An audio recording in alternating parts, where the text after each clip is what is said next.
I start with my own photographs. I grab my camera and I head out the door. I take pictures at many different times during the day and night. I like taking pictures during overcast skies or during a rain or snowstorm. The reflected light is very different during the different seasons and weather conditions. I take pictures from many angles to give me lots of options. I usually start with a wide shot and begin to focus in on more detailed views. I recently moved from New York to Asheville, North Carolina. The bottom floor of my house is now my studio and gallery. It's a quiet place just for painting. I usually have 3 or 4 paintings going on at the same time. While one is drying, I can work on a second and third painting.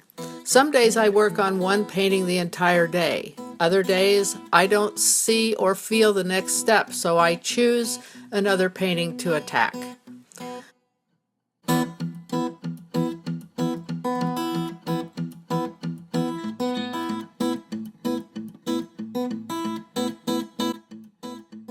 I take the photographs and create a composite image in Photoshop.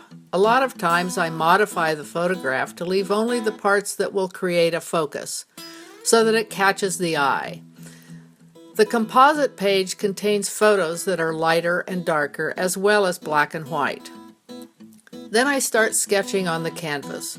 Sometimes I use a projector to get the composition started and then work from the photograph.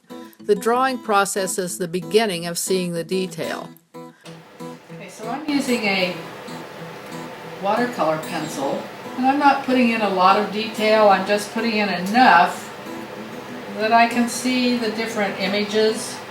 It's important to have the image correct though, as far as perspective and placement of objects, so that you don't have a light fixture that turns out to be gigantic when it really wasn't, and then it takes over the painting. Because I don't want this to be an illustration. I am doing a watercolor. I'm doing an impression of this, a story about this, more than I'm doing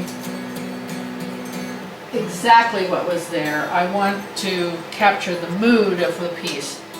I have 2 palettes, one for warm colors, one for cool colors. I don't often completely clean my palette. Dirty, grungy washes from the leftovers of the last painting can be very helpful. I get a lot of coverage onto the paper to begin with. I'm not too concerned if it drips. I have the image drawn. The drips and splashes just add depth and character to the painting. Coming from a scenic design background, I use a lot of brushes that are not traditional watercolor brushes. I also incorporate oil painting brushes. Watercolor brushes are generally soft. Oil painting brushes are great for scrubbing off areas. The scenic brushes are usually larger and stiffer, so I can create large areas of texture or scrub off larger areas at a time. I don't use any kind of frisket or blockout medium. If I put the paint somewhere it doesn't belong, or I decide I don't want it to be in that spot, I can scrape, scrub, and wash it off.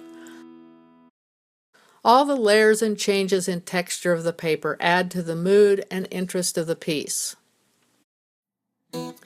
After this, I put in the details and the warmer colors or the cooler colors depending on what I've started with. I'll spray a light spray over the entire paper so that there's an even mist. It helps the wash I'm going to add run more evenly.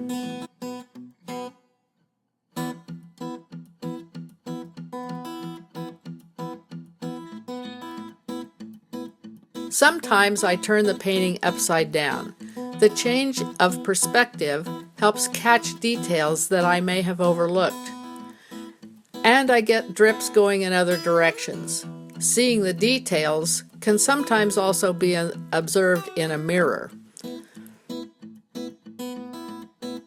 I put this painting aside for several days at a time before I put in the final details. I try to get feedback from friends and artists before considering the painting finished. Today the painting is finished. In 6 months, if I still own the painting, I might go back and add 1 or 2 paint strokes. When you think it's finished, it's finished.